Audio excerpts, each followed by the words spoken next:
Mateusz Kieliszkowski wins the Siberian Power Show.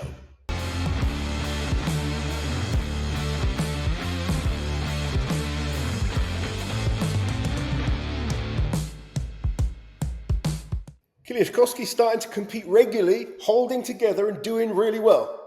I know. And nothing makes me happier. I was very worried when he pulled out of the Arnolds because he seemed in quite a sort of negative space, to be honest, and lacking confidence massively. But since then, he's gone on to podium at Europe's Strongest Man.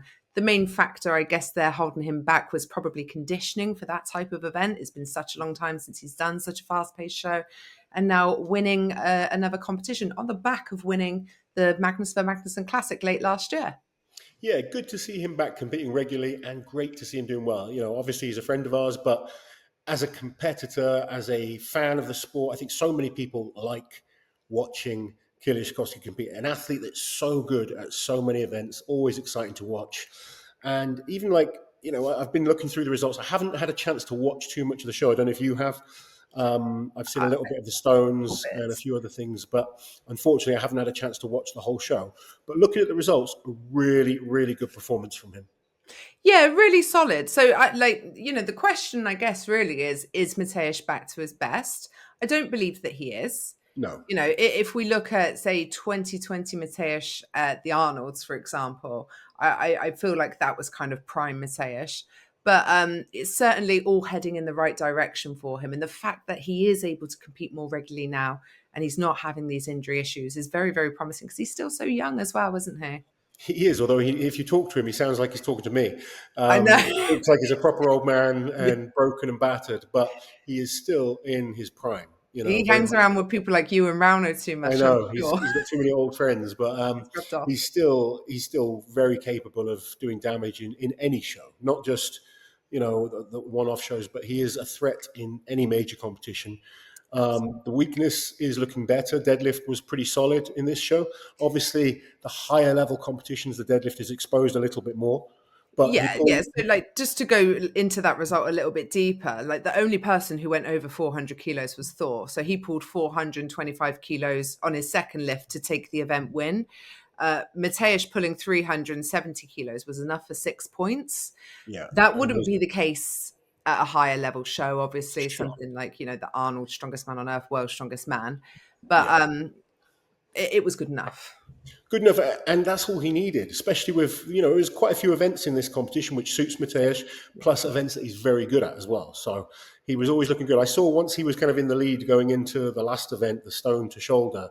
That's an event he loves, and he will have done what he needed to do for sure on that.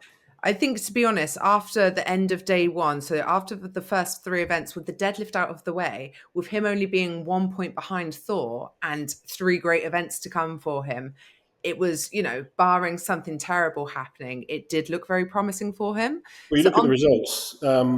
Event number 2, the dumbbell ladder, second place. Event David 3, the Shahlaei winning that one. That was a great battle there. There's someone I want to talk about in a second, actually. But sandbag toss, he took the win. The axle press, he took the win. The medley, he took the win. And then second place on the stone to shoulder. And again, Shahlaei taking first place on that as well. So that is someone that's exciting to look out for. He pushed Hafthor all the way. Really close finish in the end between Shahlaei and Bjornsson, which good to see a new rising Russian athlete. Obviously been difficult for Russians to compete recently. I don't want to go into the political side of things. I focus on the sport. I see Shivlikov was competing again, which is always fun. Shivlikov was a great athlete a few years ago. He must be mid-40s now, so he's got to be feeling... I mean, he was falling apart the last few years when he was competing regularly. Well, the last time he did a full high-level competition was 2021 Rogue Invitational, and he was properly battered. But Shivlikov was just such a strange man. He would continue competing with like a torn Achilles. I don't know how he did it, but he because he injured himself at OSG before that, didn't he? Yeah, he did. Seth Sukup taking 4th place in this contest. Seth, he was 10th at OSG, 2nd at the Arnold Amateurs this year. So again, another rising American doing well in an international show. So I mentioned it earlier, and I think it's hard to understand how much Mateusz lacks confidence if you don't know him personally. Like, of all of the incredible things that he's done, even at his very peak, he's so self-critical, isn't he? It's quite incredible. Very much so. He is an athlete that any of us will watch from the side. And I'm talking like, the top athletes in the world will watch him and think this guy's incredible. Yeah. You talk to him and the self-doubt and the question marks and, the worrying about certain events, worrying about his ability. It's quite incredible and also very humbling at the same time. I think that's why people like him so much.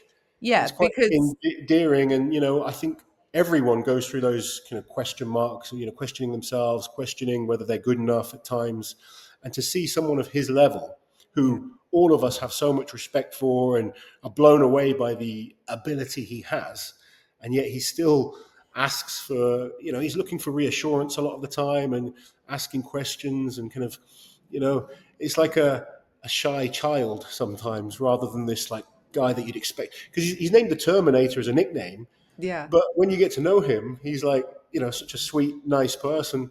And I think that's why so many people have grown to love him over the years. And I think it's why everyone loves an underdog. And Yeah. he's had a lot of knockbacks. And I He's just gone hope through a that lot. we see that he continues to progress. Obviously, he's going to go into World's Strongest Man now. I don't believe the events in the final are great for him, No, especially with only 5 events at Worlds. There's the deadlift, the 18-inch deadlift. Hercules Hold has never been the best event for him. no. And I know he's worried about the overhead, but I think the heat events are phenomenal for him. Especially that decider, the stones of the world with a stone press, Very much stone to so. shoulder, stone load, stone carry. Absolutely. He's very good at loading, though. He's very good at throwing, very good at the stones, like you say. Yeah. No one's Deadlifting going to there, want him in their group. absolutely not. No. Who would want him in their group? You're going to be crazy to want him. He had that one year where he was in Mitch's group where he just came in terrible shape. But other than that, he's always made the final, always been a threat. And I'd expect him to now build on the confidence from Europe, build on the confidence from this, and go to World's Strongest Man, certainly as a expected finalist. Yeah, 100%. Let us know your thoughts on the competition. Did you enjoy it? Have you watched it? And as always, like, share, and subscribe to the channel.